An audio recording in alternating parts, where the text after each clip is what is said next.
Indefinite integration आज हम लोग शुरू कर रहे हैं।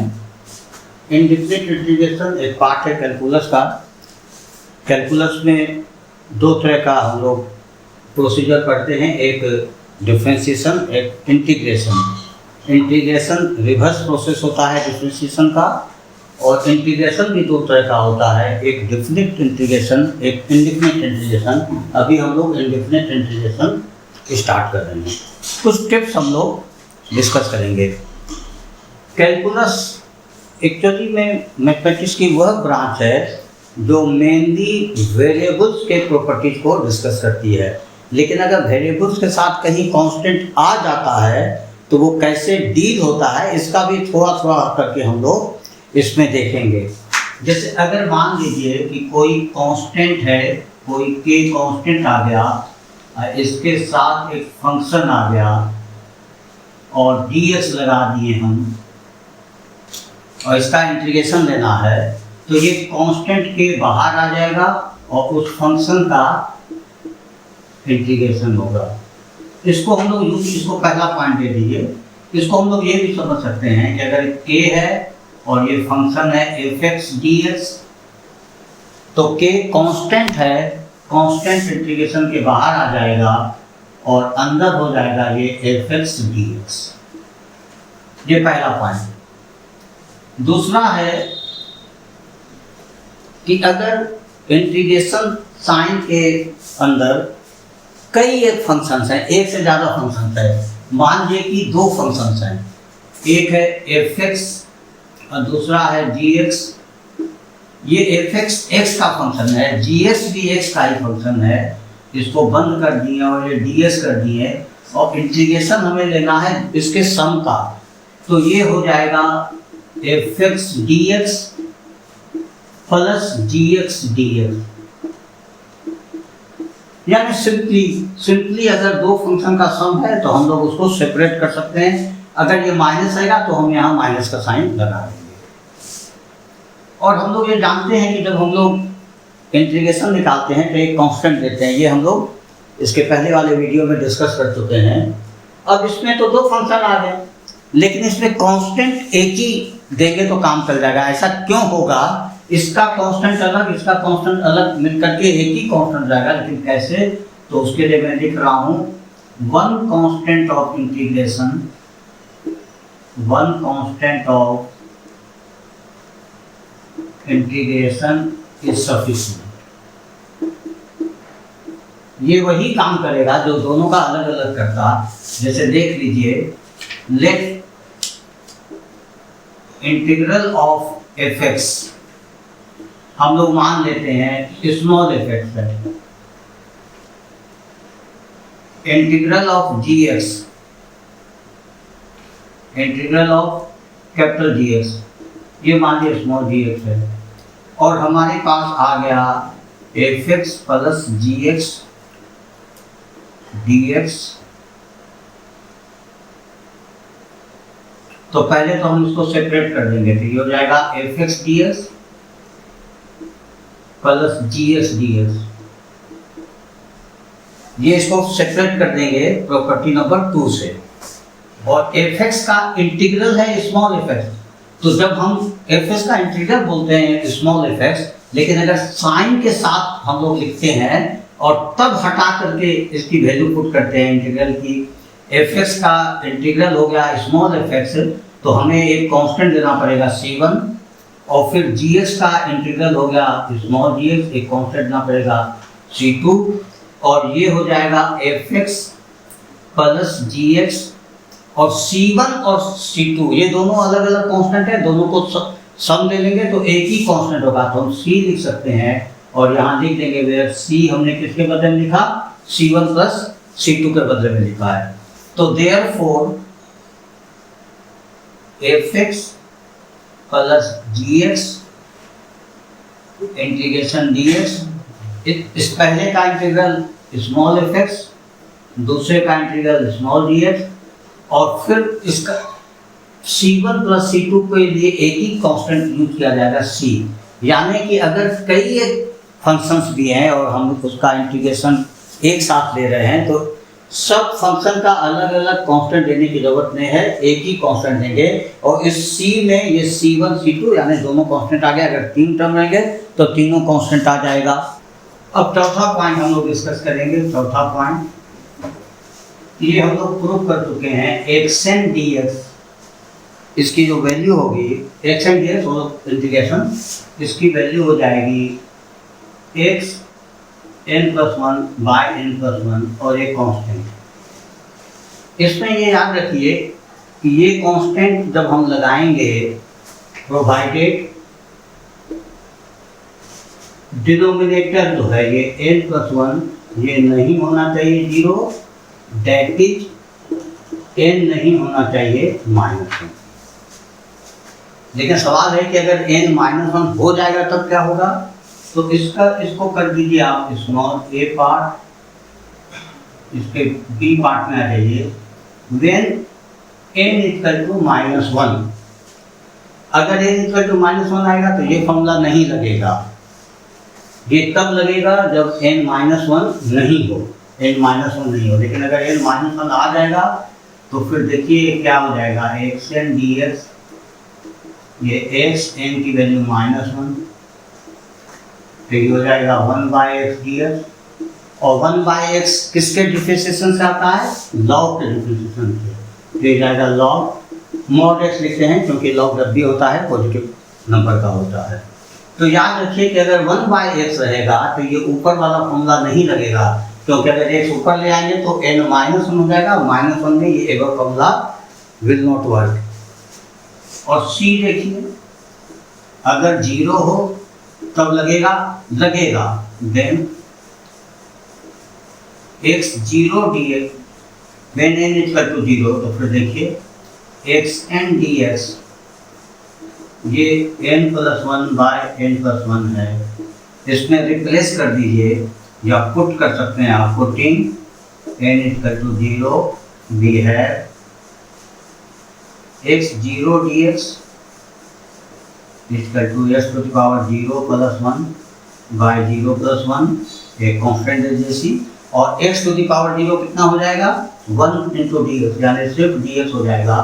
और इधर x का पावर 1 हो जाएगा, यानी ये सिर्फ x हो जाएगा। इसको आप ये याद रख सकते हैं कि d का मतलब डिफरेंशिएशन, और ये जो साइन है ये है 1/d, यानी डिफरेंशिएशन का उल्टा प्रोसेस, इंटीग्रेशन, तो ये x हो जाएगा। सिमिलरली अगर कहीं पर dy रहेगा तो ये y हो जाएगा, और अगर dt रहेगा तो ये सिर्फ t हो जाएगा। अब इसमें हम लोग दूसरा देखें, ये a b c d x पर पावर n, अगर इस x के बदले कोई दूसरा हो, जैसे इस तरह का एक्सप्रेशन हो, ax + b का पावर n आ जाए, तो हम लोग क्या करेंगे? इसको हम लोग पुट कर देंगे I = ax + b का पावर n dx। पुट कर दीजिए ax + b को t, ax + b को t। इसको अगर हम लोग डिफरेंशिएट कर दें, डिफरेंशिएटिंग a x का dx, b का 0, t का dt, तो देयरफॉर dx हो जाएगा हमारा 1/a dt।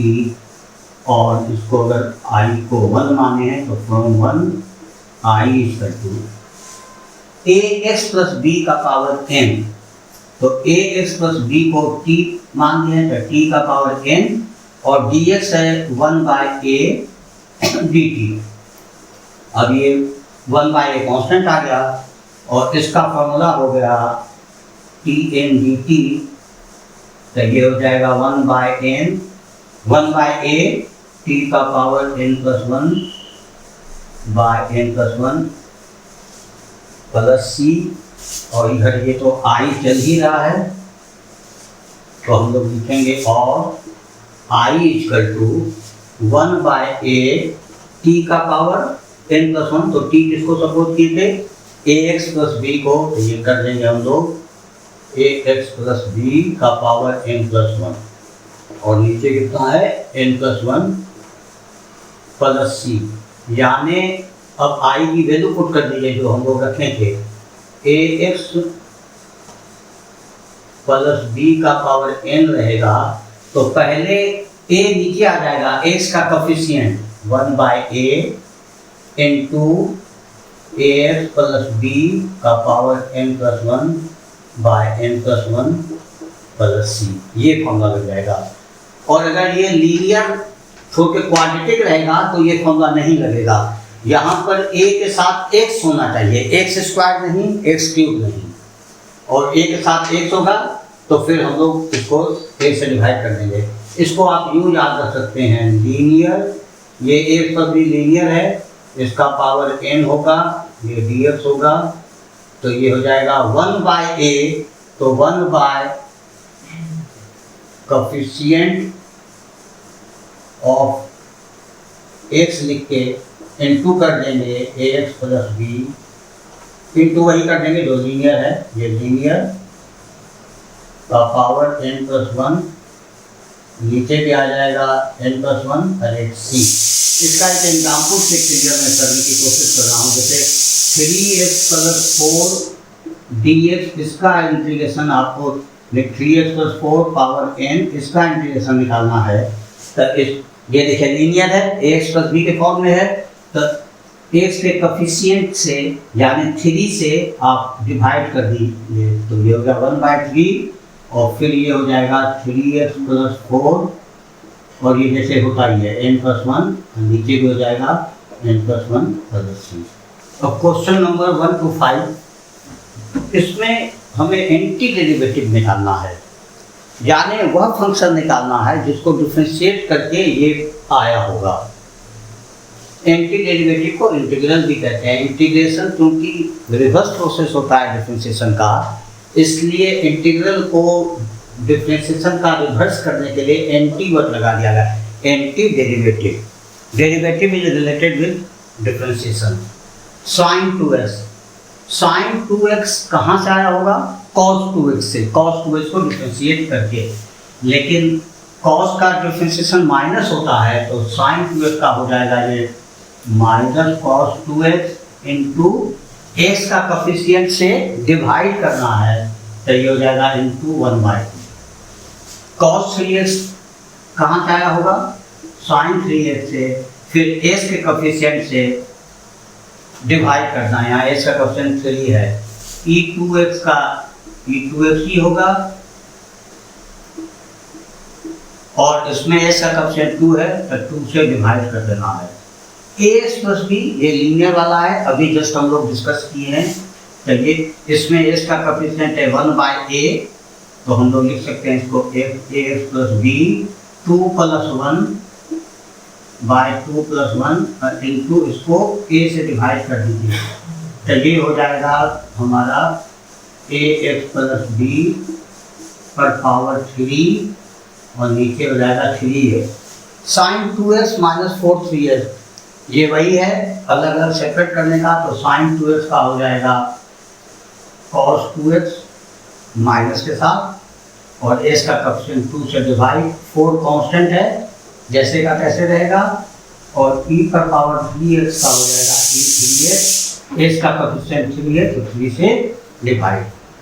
तो ये हो गया 1 2 3 4 5 यहाँ तक। अब हम लोग क्वेश्चन नंबर 6 करेंगे। क्या है? I equal to, let me see, question number 6, 4e3x plus 1, 4e पर power 3x plus 1 into dx, इसको I सपोज कर लेंगे। इसमें ये साइन dx दिया है, ये इंटीग्रेशन का साइन दिया रहेगा, तो इसको सेपरेट कर देंगे, तो ये हो जाएगा 4e3x dx, और ये हो जाएगा 1 इंटू dx। इसमें 4 बाहर आ जाएगा, कांस्टेंट है, और इस e3x का e3x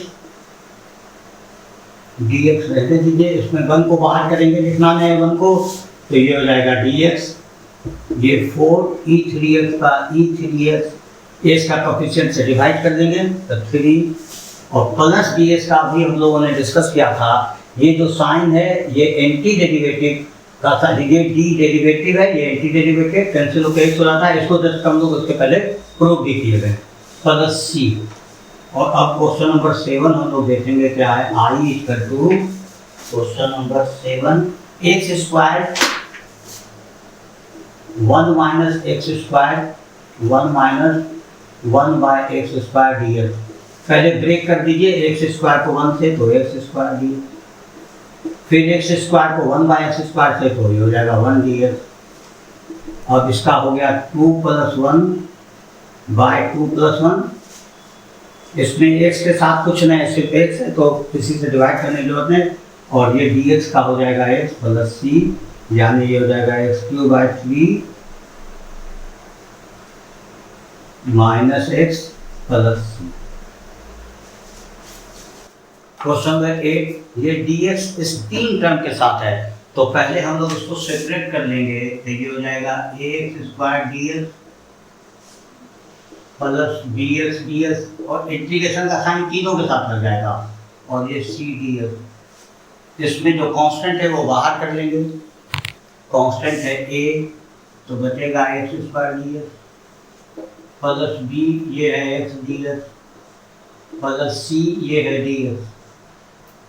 ये हो जाएगा a x² का इंटीग्रेशन हो जाएगा 2 plus 1 by 2 plus 1 plus b, यहाँ s का पावर 1 है तो ये जाएगा s 1 प्लस 1 बाय 1 प्लस 1। ये c है और dx का सिर्फ x होता है तो इसको cx कर देंगे और इसमें एक कांस्टेंट दे देंगे। ये यहाँ पर हम लोग कर दें c और dx का हो जाएगा सिर्फ x और एक कांस्टेंट देंगे c, लेकिन यहाँ c पहले से आ चुका है तो यहाँ दूसरा कांस्टेंट d दे दीजिए। तो ये हो जाएगा ax³ by 3 plus bx² by 2 plus cx plus d। अब क्वेश्चन नंबर 9 इसमें 2 टर्म है तो इन दोनों टर्म को पहले सेपरेट कर लीजिए। इंटीग्रेशन का साइन दोनों ही टर्म के साथ रहेगा। 2x² dx प्लस e पर पावर x dx, ये 2x² अंदर रहेगा, ये ex dx, ये 2x² का एक पावर ज़्यादा होगा तो 3 हो जाएगा, नीचे भी 3 आ जाएगा। और ex का तो ex ही होता है प्लस इसमें कांस्टेंट एग्जिस्ट। अब क्वेश्चन नंबर 10 है, ये √x - 1 बाय √x का होल स्क्वायर छूट देता हूँ। ये लीनियर नहीं है, √x है, x का पावर हाफ है। अगर ये लीनियर रहता तो यहाँ भी रूट नहीं रहता तब इसका फॉर्मूला हम लोग सीधे सीधे लगा सकते थे।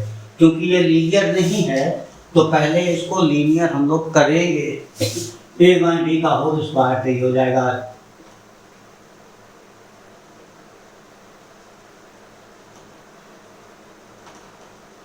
ये हो जाएगा a² minus 2 into a into b plus 1 by √x का होल स्क्वायर। ये फॉर्मूला लगा दिए हम लोग, a - b का होल स्क्वायर ब्रेक कर दिए, a² minus 2ab plus b² ये इंटू,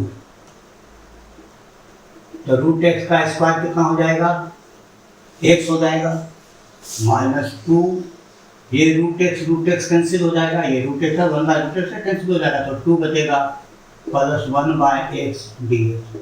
अब ये 3 टर्म आ गया, अब इसको सेपरेट कर देंगे तो ये हो जाएगा x dx minus 2 dx plus 1 by x dx। तो ये x dx, इसमें से 2 कांस्टेंट है तो बाहर कर लीजिए। x dx का हो जाएगा x² बाय 2, एक ज़्यादा हो जाएगा, माइनस 2 dx का x और 1 बाय x का होता है 9।